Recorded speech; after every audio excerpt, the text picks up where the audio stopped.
Quirke's Nocturne, released today in the Welcome to the Blumhouse anthology, echoes one of producer Jason Blum's scariest but more unconventional projects. Damien Chazelle's jazz thriller Whiplash, the movie that first put Blumhouse on the awards circuit.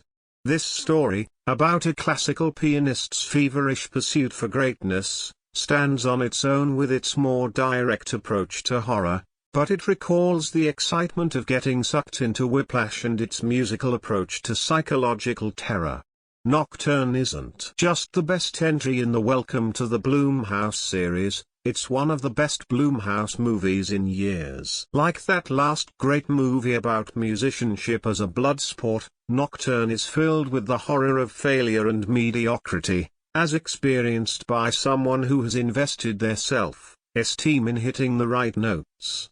Whereas Miles Teller's jazz drummer in Whiplash goes through an emotional marathon practice by practice, Sydney Sweeney's classical pianist in Nocturne is presented with a Faustian way around hard work, a shortcut to her hopes of becoming legend. She remains in the shadow of her twin sister Violet, Madison Iseman, who is also at the same classical music boarding school, but has already been accepted to Juilliard. The source of this evil is creepy sheet music, which I'm not sure I've ever seen before. The images inside it are startling, with detailed, medieval graphics that foreshadow the steps Juliet can take to her destiny, purification, sacrifice, etc., which are tactfully actualized by the script's zig-zag plotting. While the sheet music can be the most common way for the story to build and foreshadow, it's a brilliant piece of Quirke's transfixing and unique horror. Why wouldn't a series of notes make for a cursed piece of mythology, and then be passed along by endless hopefuls? On top of that, the movie depicts its Faustian deal without any figure verbalizing it. The pain of Nocturne, of Juliet being told that it's too late for her to be like her sister or eventually like pianists like Pellini or Gould, is motivation enough for her to accept the dream that the notes show her. Long before the cursed sheet music appears, Sweeney illustrates Juliet with a disturbing uncertainty of just how far this antisocial pianist would go to actualize that dream. From the beginning, she starts off relatively muted, especially as Juliet isolates herself from the world with a stern lock of her bedroom door, or pair of headphones. Throughout, her eyes beget desperation and intensity, and this builds on that sense of being so desperate for the end result that she loses focus on the music itself. She blacks out when she does play, as if it wasn't even her playing.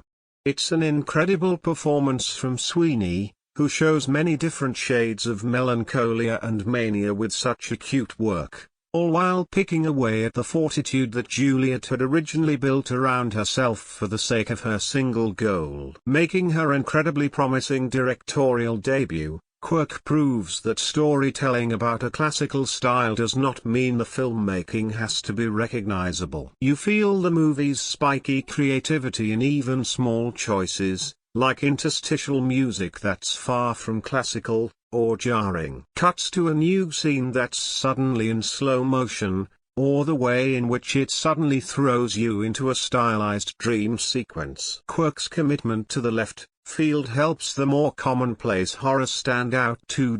Nocturne can be legitimately scary, and its editing is particularly abrasive. Even the yellow sunlight that Juliet chases throughout the movie is freaky. Quirke ramps up the film's intensity scene by scene, showing a psychological implosion as Juliet starts to get what she wants. Juliet has a particularly intense rivalry with her womb-mate Vivian, as Sweeney and Iseman battle in acerbic scenes that show sisters who have tragically grown apart due to a competition they're addicted to, without any hope of reconciling. Their relationship viscerally shows the harrowing void that can come from extreme passion, especially for an art form that demands precision from such a young age, with only a select few people in the world ever having it. Nocturne is a terrifying movie that cuts deep, and wields its brutal side tactfully. And it's thrilling to see a movie compound classical music geek-speak with an enveloping sense of dreaminess and dread, and to behold such an excellent lead performance that proves Sweeney absolutely has something special within her. She might just have it. Now available on Amazon.